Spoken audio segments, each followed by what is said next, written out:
This that economists have referred to as American Alpha. However, he believes the global financial crisis has exposed the fatal flaws in that assumption. Quote, the past 8 years of imperial overstretch, hubris, and domestic and international abuse of power on the part of the Bush administration has left the U.S. maternally weakened financially, economically, politically, and morally, Professor Buter writes. Even the most hard-nosed Guantanamo Bay indifferent potential foreign investor in the U.S. must recognize that its financial system has collapsed. Buter warns that the Keynesian-style increase in public spending, the economic stimulus plan mooted by President-elect Obama, will not work in the long term because the underlying fundamentals of the U.S. economy is what he describes, quote, a deep structural rot. There is little doubt, in my view, that the federal authorities will choose inflation and currency depreciation route over the default route, Buter said. We're going to go to a break, and we're going to come back with our guest, Mr. Wilcox, new book, Target Patton.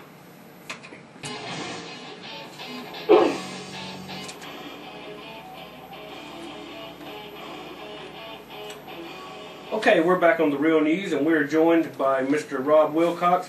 Hi, Mr. Wilcox. How you doing today? How are you faring? Doing good. It's an honor to have you join us on The Real News. You're author of a new book, Target Patton.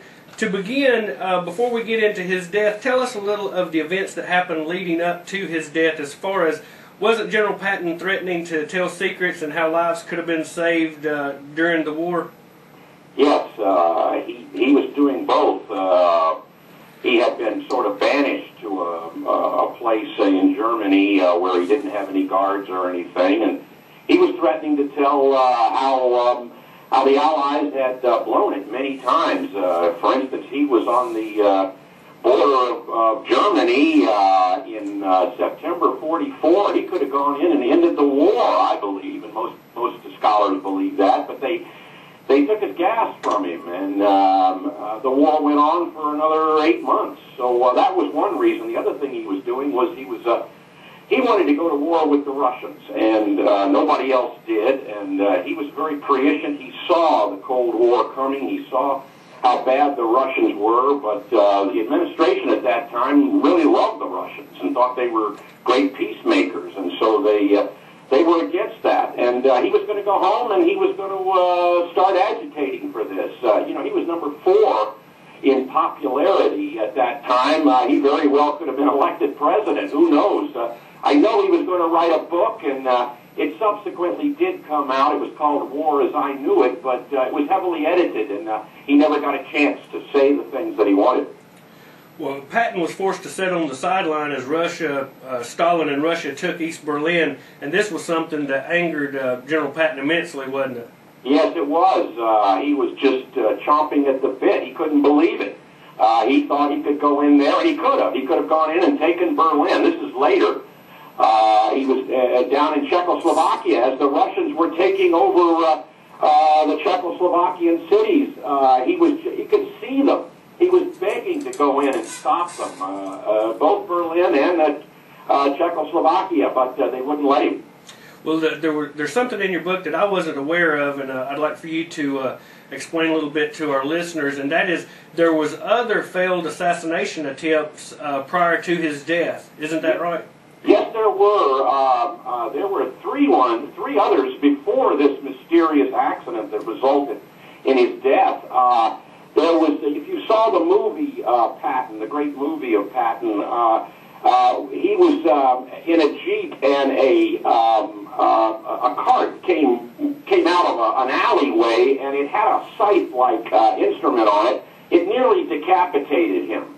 There was another one where he was in a Jeep, and there was a slight accident. But the most important, I think, was this attack of him. He was in a light plane, a Piper Cub, and 4 Spitfires that were said to be Polish, and the Russians had taken over Poland at that time, They were on top. They literally attacked him. One of them, three of them stayed up, sort of as lookouts, and the fourth one went down and tried to shoot that Piper Cub down. Luckily, Patton was had a great pilot, and the pilot hugged the ground, and the attacking Spitfire was in a deep dive and couldn't come out, and it crashed.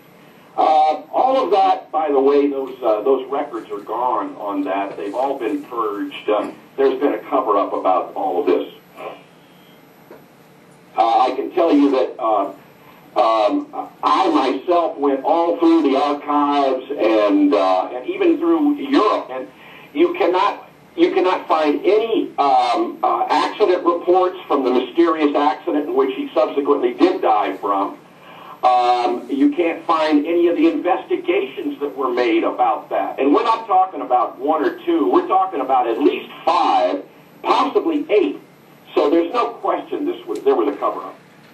Hello, Mr. Wilcox. This is Brian. Hello, Brian. Yes, sir. How are you this morning? I'm fine, thanks. General Patton, as I understand, was no fan of the Soviets. In fact, if I'm correct, and if you could take a look at this, sir, elaborate on it, he had even been quoted as wanting to take the German army and continue after the Soviets. Is that correct?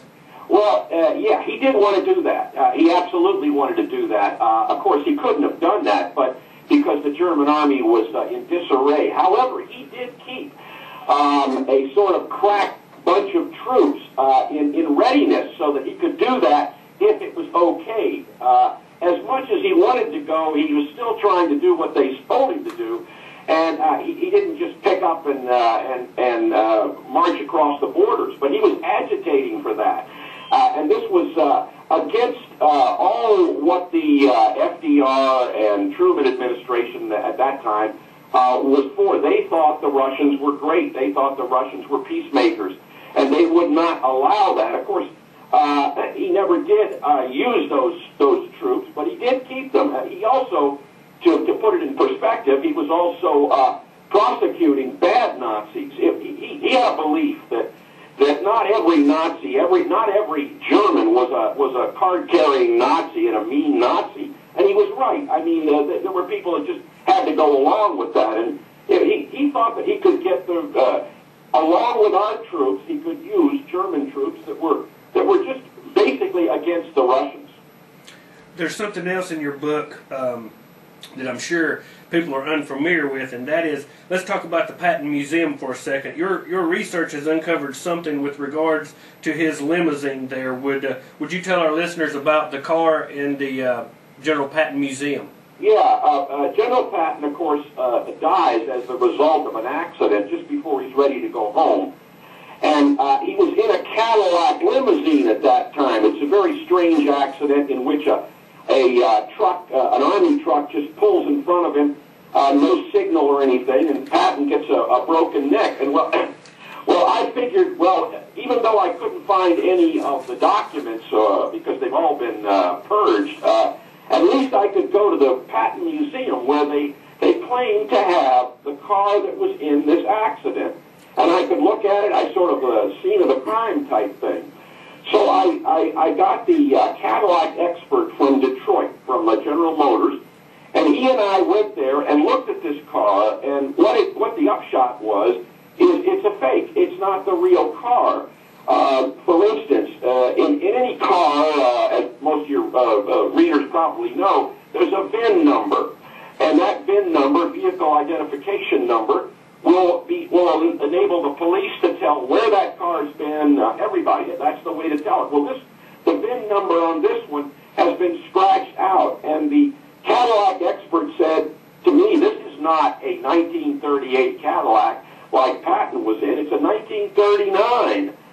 It's been rebuilt, and why would they do something like that? Why would, of course, I don't think the museum knew this, but they were touting it as the car. But somewhere along the way, early on, that the real Patton car, it has vanished, and the one that you can go to there is not the real Patton car.